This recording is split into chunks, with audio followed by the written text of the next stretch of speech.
I'm Jason Lapidus, co-creator of Group of Seven and Peregrines and the upcoming HOGTOWN JACK, and I am on a mission. Join me in my continuing journey of leveling up. Welcome comics readers, makers, and fans. In this episode, I'm taking a look at Frank Miller's RONIN, the Deluxe Edition.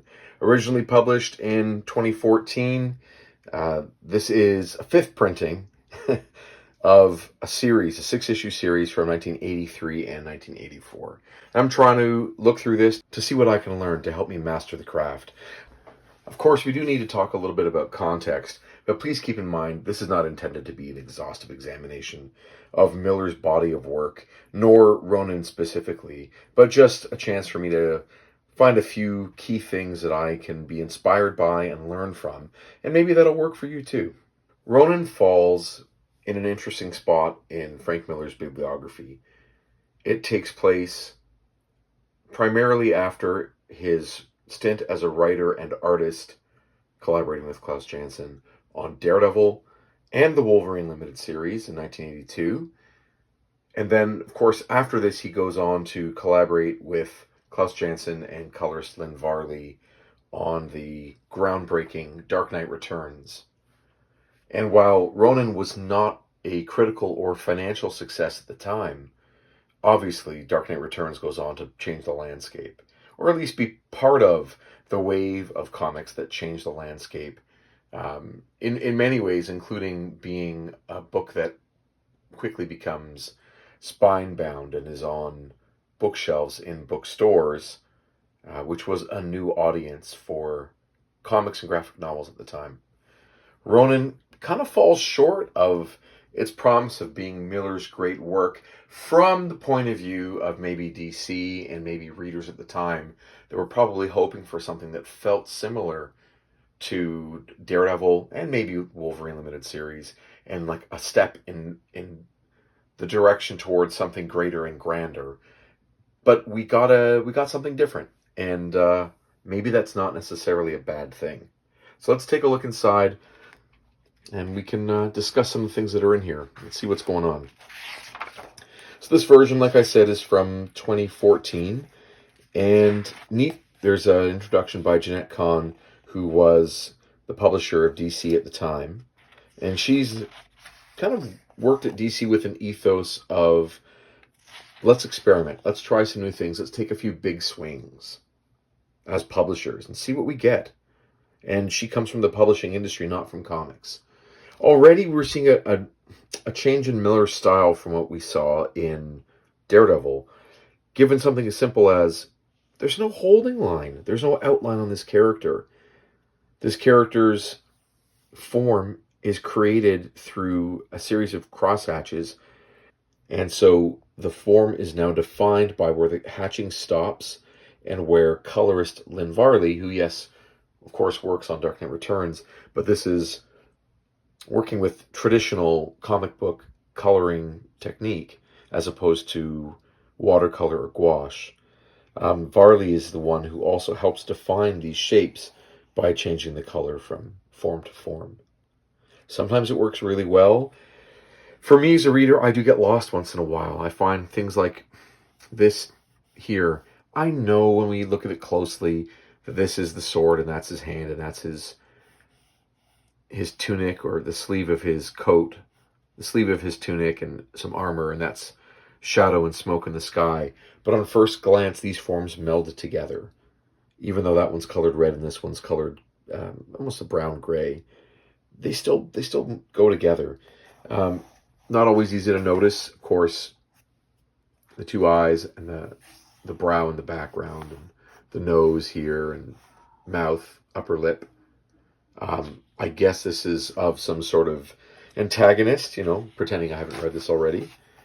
And what we're getting in terms of story is a century-spanning story that is playing on Miller's interest in samurai culture and Japanese culture at the time. We know he was an early reader of manga in the States. Starting to work in comics in the late 70s, he had access to Japanese comics that a lot of other older creators weren't necessarily interested in. But guys like him and Larry Hama and many others, Arthur Adams, whoever. These guys are all, like Michael Golden, they're all interested in the comics that are being made in Europe as well as in Japan. So this story, without getting into the details, connects a samurai and a demon with events happening in a dystopic cyberpunk future. And yeah, sort of, again, like I mentioned before about Lynn Varley's colors, these are done traditionally.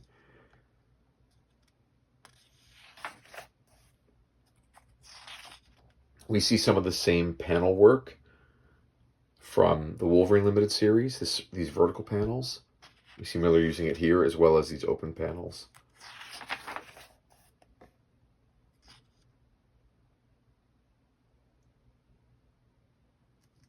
Like, here's where Miller is trying stuff, He's openly talked about being influenced by European artists like Mobius and the way he renders, as well as the work of Kojima on Lone Wolf and Cub.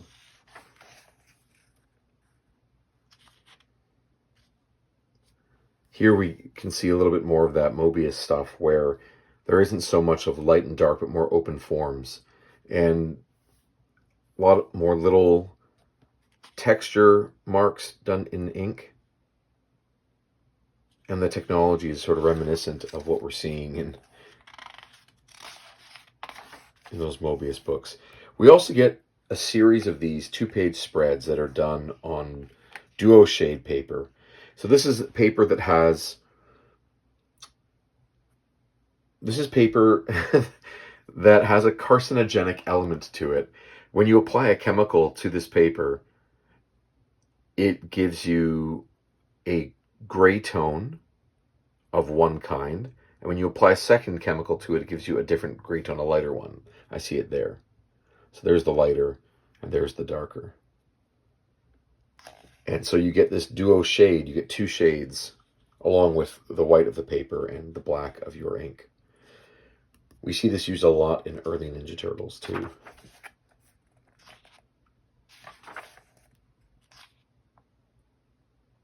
Sometimes, again, it's hard to interpret, like, through the way that Miller is drawing without these holding lines.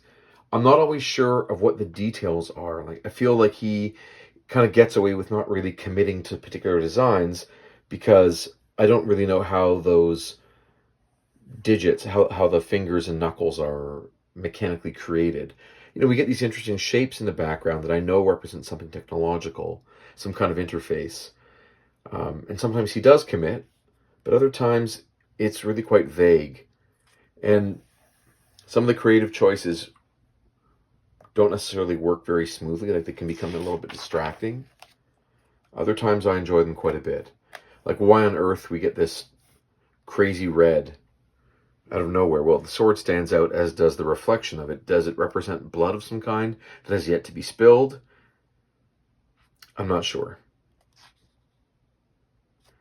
Here, again, there are these cross brush strokes that help define the shadow and the atmosphere, but the characters are quite blobular in a way. So we're not getting fine detail. It's like Miller is going for something here. That's super Kojima. Miller is going for something. He's trying something new. He's breaking away from that house style that he was confined by at Marvel, working on Daredevil for 3 or 4 years. And one could argue that you can't get to The Dark Knight Returns and all the amazing work that he's done since then without going through this step, without him having a chance to maybe branch out, experiment in a direction that is not necessarily what the reader wants or what is the most commercially viable. Like, audiences didn't embrace this.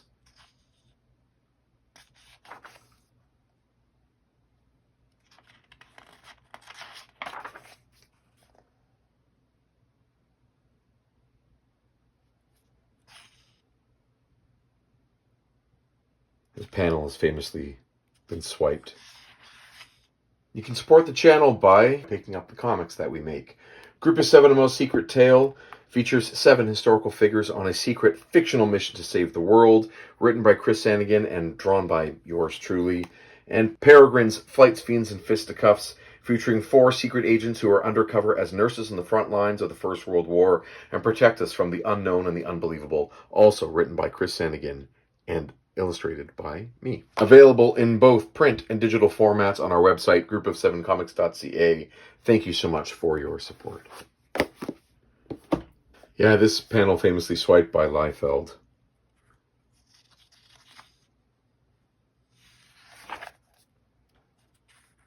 Not homaged, full on swiped. An homage would give credit.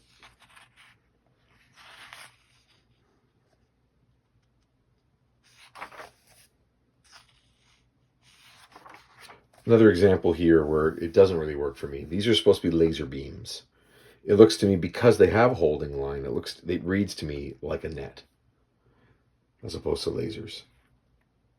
And the light on the character doesn't seem to be too much reflected by light coming from the lasers. But maybe that's me nitpicking, right? Super cool stuff too. These crazy extended robotic arms, a demon crashing through some insane glass, a crazy cyberpunk structure in the background. There's some really cool stuff in here.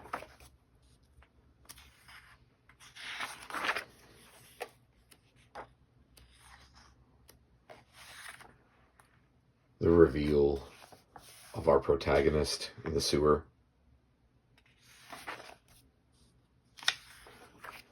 More of that duo shade stuff I was talking about before, with some intense splatter on it as well. So he's able to kind of paint this on almost by applying the chemical to create this waterfront, these piers, and these bridges of some kind of New York. Those pages do stand out. They contrast greatly against the interiors.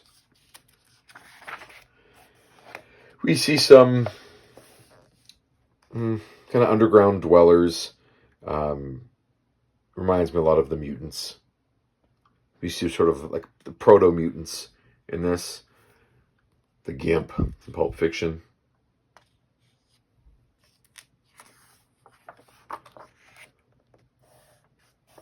And here we get serious signs of what's to come in Dark Knight Returns, with even some imagery that looks right out of that.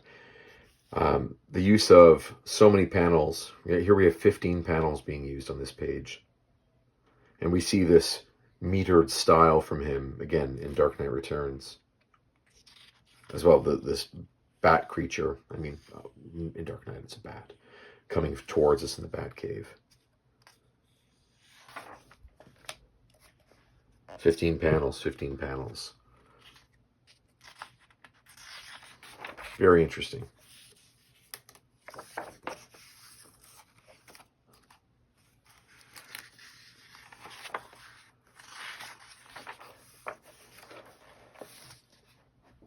Sin City, right? We're seeing signs of that, his interest in working in heavy blacks and silhouettes.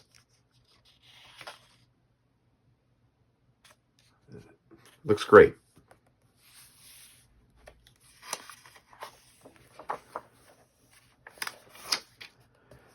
In terms of just standing poses, I found this one really interesting. But here's another example where sort of the coloring and the lack of strong holding lines makes just some weirdness to look at. Yes, of course I can see that this is its own form, but on first glance and quick read, maybe these should be more dramatically different, this background and the character's clothing. It's a strange choice. The thing that actually pops is the cape from behind, as opposed to anything on the character.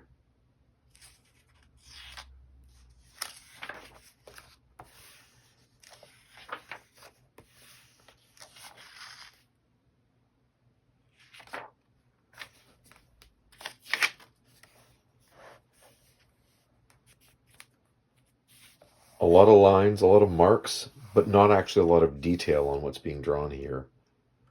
strange to sort of separate your foreground and background with these ticks moving away from the object and your ticks moving onto the object or form. In this case, it's a horse. And then like the choice to make these white as if that's illuminated in some way. Odd. And then to color these almost the same. There is a slight tonal, a slight variance between the red-orange on the horse versus on the hero. Just strange choices to do this. This hatching away from the Ronin. Interesting, yes. Crazy Miller. Look at that. That's awesome. Not exactly clear on what the heck's going on except for that explosion. You know, this is moving that way and this is moving that way. So it's very dramatic and beautiful. And again, we see signs of what's to come in his career and his style. And the evolution of his style. Very reminiscent of Superman, spoilers, being exploded by, being caught in a nuclear explosion. And he's in silhouette with sort of that flame yellow and red behind, with only a couple of articles of his costume rendered so that we can identify them. In this case, it looks like the individual's hair and glasses.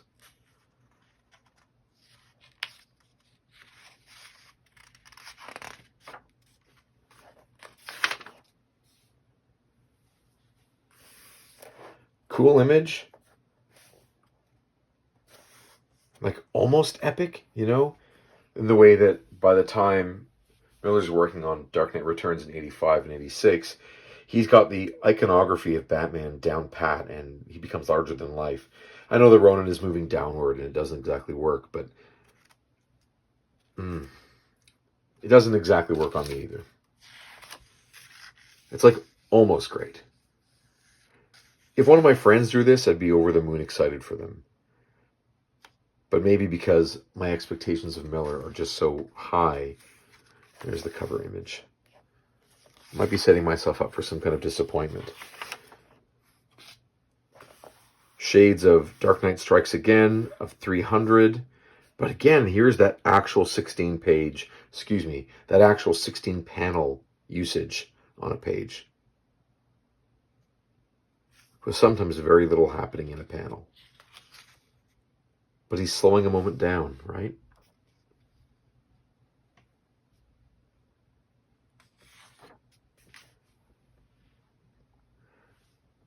The duo shade page. And once in a while, he goes and renders like crazy. This is amazing. You would not necessarily expect this from Miller. It feels like he was inspired to try something different again. That's a beautiful drawing. Uh-oh. I feel like we meet this character again, both in Daredevil in the sewers and in 300.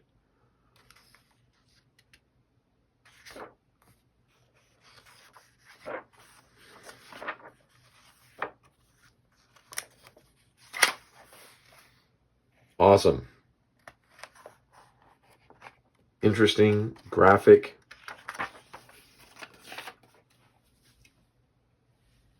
The stance in this figure I find really cool. If you look at, for instance, that back heel is, right under that chin to create that balance. But the muscle, the meat of that thigh, comes way out, almost the front of the foot. It's fun to sometimes remember I can draw characters like that. I can stand them so far forward by putting that back foot back underneath the chin for some balance. That's where the weight is. So the character gets some good weight on them because of the way they're drawn and that sort of short torso. Very good. I like it. Kojima.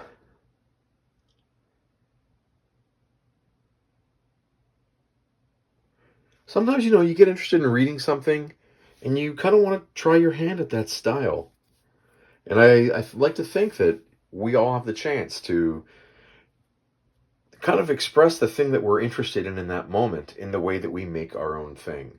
So in a way, our work becomes a representation of the things we're interested in that moment in time.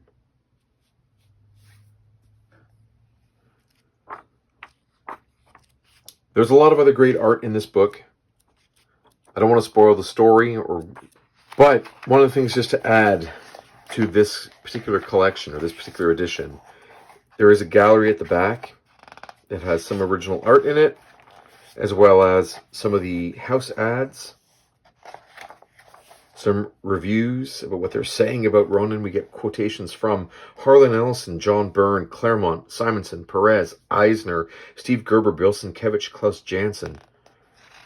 There's a recap of what's happening for people who are having trouble following or have missed parts. There's some early concept sketches. This is much more representative of Miller's work in 1982 and 83 on Daredevil and Wolverine. Beautiful. And then some scans of original pages, including that awesome robotic character.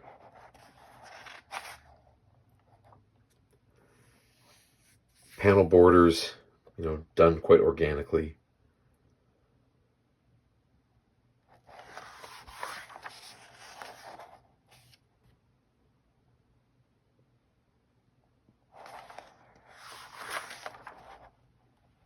It's cool to see.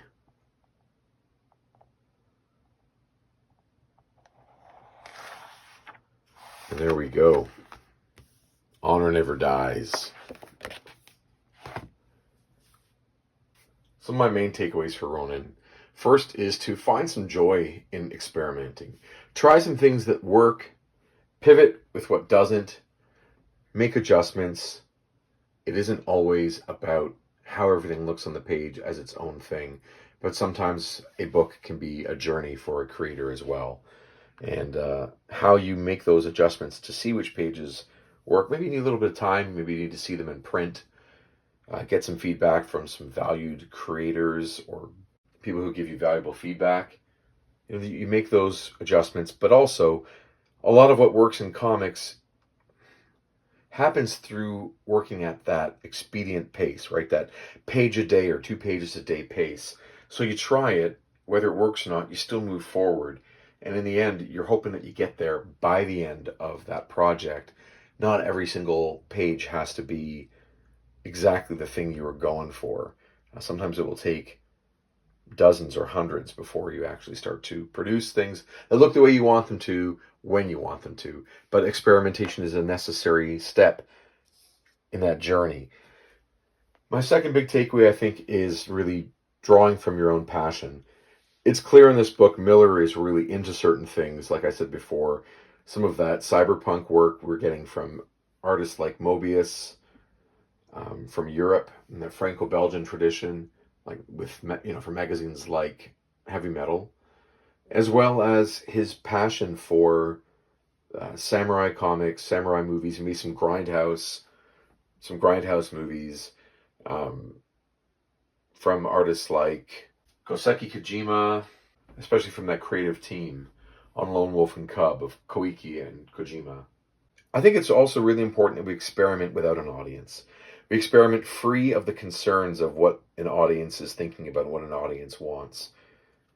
Miller clearly wasn't bound by what he thought his Daredevil or Wolverine audience was looking for, other than some of the subject matter being, some swordplay with some anti-heroes and that kind of thing is obviously a continuing thread through his early work.